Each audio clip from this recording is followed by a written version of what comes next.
Hello everyone, thanks for being here. Thanks to the organizers for this opportunity. Today I am going to talk about quasi-star Einstein Hopf real hypersurfaces in complex space form, and this is joint work with Professor Gupta and Professor Su. These are the contents, and it is a well established result that there does not exist Einstein real hypersurfaces in non-flat complex space forms.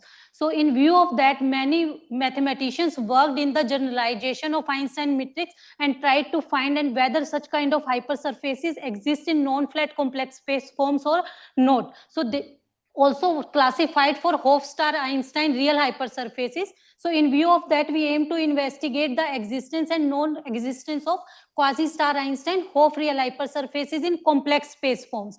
And this talk is based on this article. So we know that Ricci-Soliton, eta-Einstein matrix, pseudo-Einstein matrix, and Meow-Term critical matrix are generalization of Einstein matrix.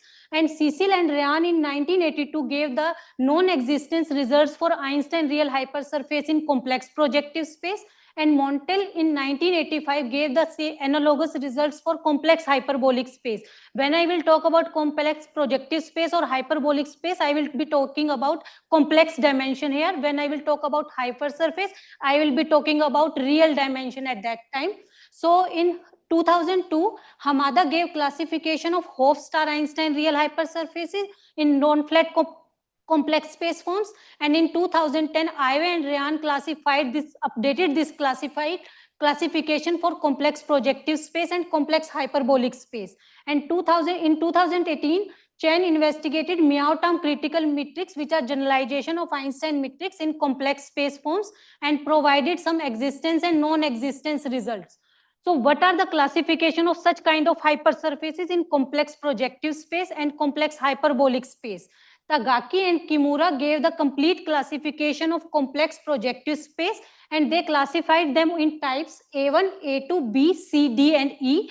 And Montel and Cecil and Ryan classified real hypersurfaces in complex hyperbolic spaces and given them types A0, A1, A2, and B. Here in complex projective space, we have at most 5 distinct principal eigenvalues, and in complex hyperbolic space we have at most 3. So we denoted the eigenvalues, holomorphic principal eigenvalues, with lambda, mu, delta, and gamma, and Reeb eigenvalue, that is in the direction of xi, we denoted by alpha, and these are the multiplicities. We can see from tables that what are the type of hypersurfaces, their eigenvalues and multiplicities in complex projective space.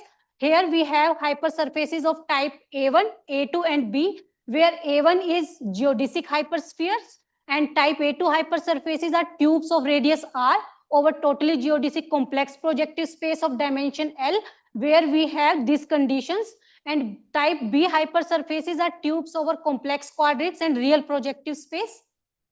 These are further more classification based on 5 distinct principal curvatures. So we have types C, D, and E. They all have same eigenvalues, but their multiplicity is different. And here type C hypersurfaces are tubes over surge embedding, and type D hypersurfaces are tubes over Plucker embedding of complex Grassmann manifold, and type E hypersurfaces are tubes over the canonical embedding of Hermitian symmetric spaces. It is important to note that type D and E hypersurface only exist in CP9, and type E hypersurface will exist only in CP15. It won't exist in any other complex space form.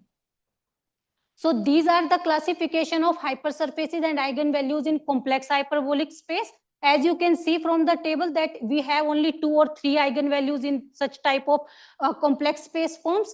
And here types A0 hypersurfaces are horospheres, type A1 hypersurfaces are geodesic hyperspheres, A1-2 are tube over totally geodesic complex hyperbolic space with complex dimension n-1, and A2 are tubes over totally geodesic complex hyperbolic space of dimension L with these conditions, and type B hypersurfaces are tubes over totally real hyperbolic space RHN. So what we are trying to do actually, we have Ricci flow equation, del G by del T is equal to minus 2 Ric GT. So here what we find, when we take its diffeomorphism and rescaling, then we find its solution as half of LXG plus Ric star. Ric is equal to nu g. So this is related to Ricci-Solitone equation. When we find this Ricci operator, so then what we do, we take the trace from over its dimension and we contract it in the form.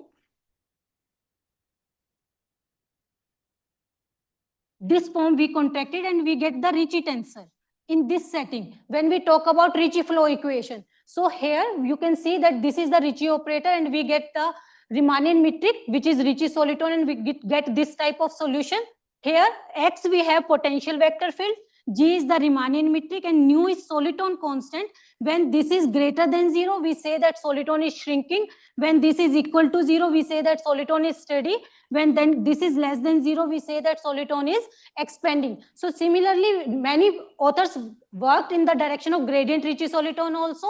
For that, they consider the case that our x is some gradient of this potential function f. So and they provided the non-existence results for gradient Ricci-Solitone in Hopf and non-Hopf hypersurfaces in complex space forms. So that I wrote that this is the Ricci flow setting. When we come to star Ricci flow, then we have the condition of star Ricci tensor. And then in this solution, we will get this almost the same type of solution, but we have here star Ricci tensor and we have this type of solution. But here the thing is that we talk about complex structure also here. So in that case, how we find the star Ricci tensor here? We contract it, we take the trace over this dimension, but we have the contraction over x, phi y, phi e. We have to contract it like this. So we get the star Ricci tensor in this way. So here, like Tachibana introduced this Ricci tensor, star Ricci tensor for most Hermitian manifold, and Hamada extended it on real hypersurfaces and gave the definition that how we can calculate the star Ricci tensor in this setting. And star Ricci-Solitone was introduced by Kayama-Kamis and Penetrigueux and they defined it like this, as I mentioned here, and they explored the case when x is structure vector field. So now when we talk about Kähler manifold, then in that case, star Ricci tensor and Ricci tensor are same. But when we talk in general, they are not same. Ricci tensor, when we talk about Levi-Civita connection, they are symmetric. But in general, when we talk about star Ricci tensor, they are not symmetric. The setting we are talking about is quasi-star Einstein setting. In that setting, star Ricci tensor is symmetric. So in 2021, I along with Gupta gave the definition of M quasi-star Einstein metric. So a Riemannian manifold is called M quasi-star Einstein if it satisfies this condition. And we can obtain the special cases in this case. When M approaches to infinity, we get gradient star Ricci-Solitone. And if F will be constant, we get star Einstein-Solitone. And classification, as I mentioned, when we talk about nu, sign of nu, whether it is positive, negative, or 0. So now what is complex space form? The ambient space in which we want to talk about the hypersurfaces.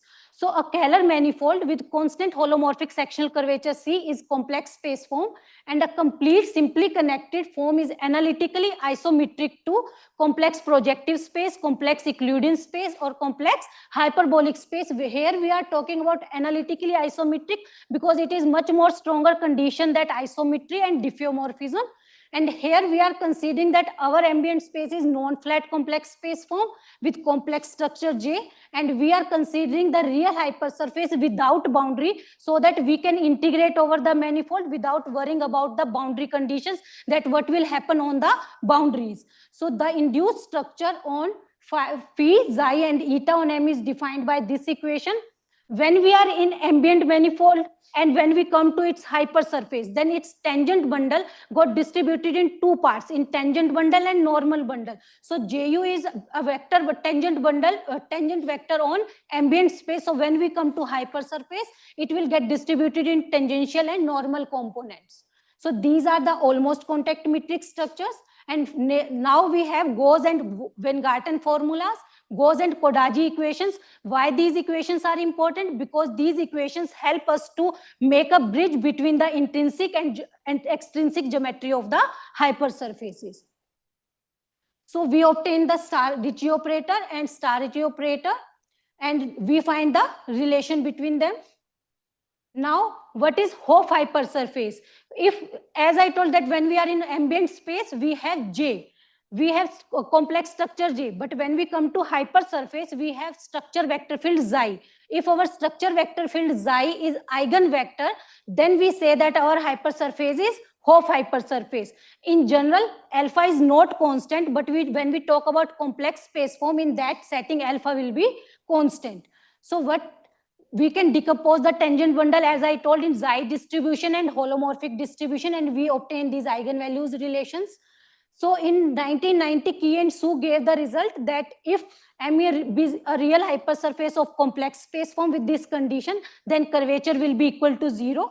So in 2021, we gave some formula for Riemann curvature tensor when M be a real hypersurface with quasi-star Einstein metric.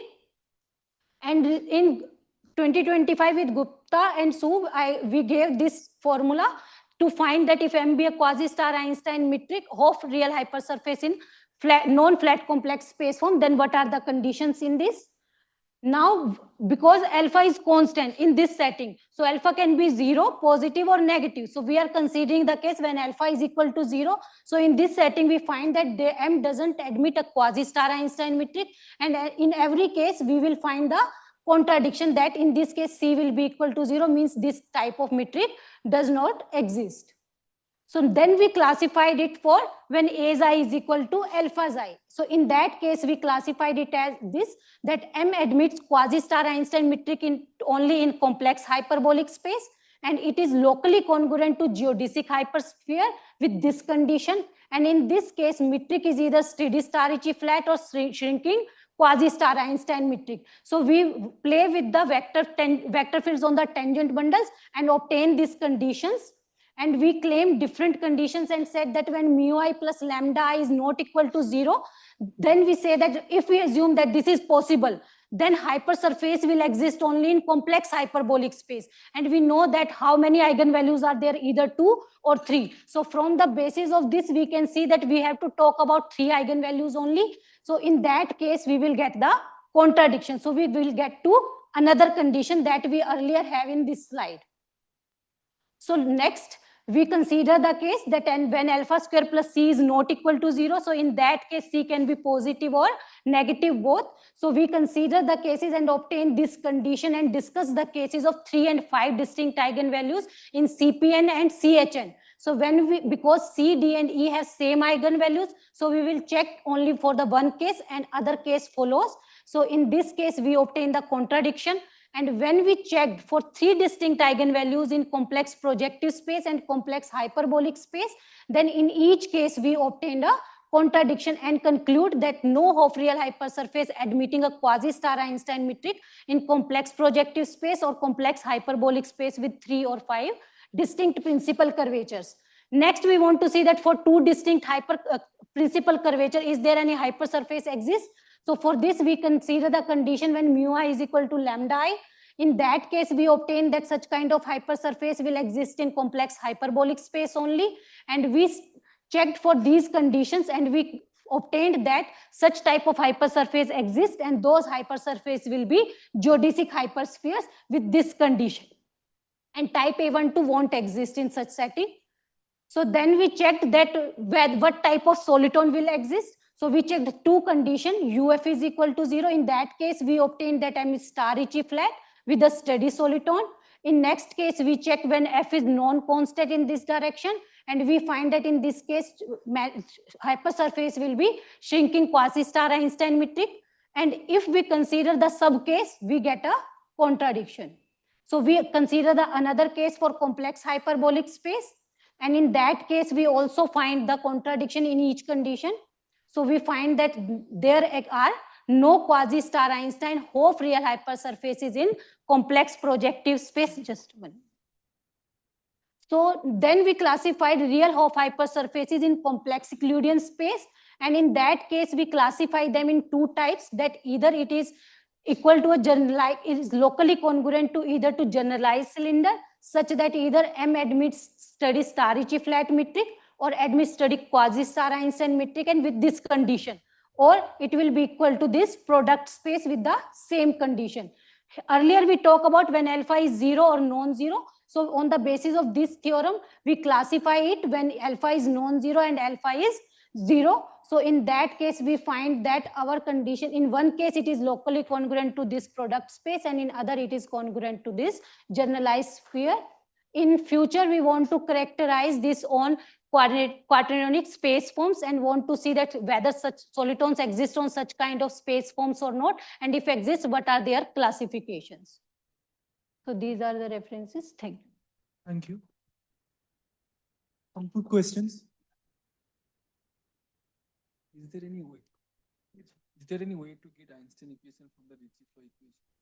Like, see, when you have, like, in what sense, like, because when we have Ricci is equal to lambda g, then we say that manifold is Einstein. Like, if in this case, if this will become 0, if X will be killing vector field, then in that case, you will get this condition. This is Einstein condition, that Ricci tensor is equal to some constant multiple of G.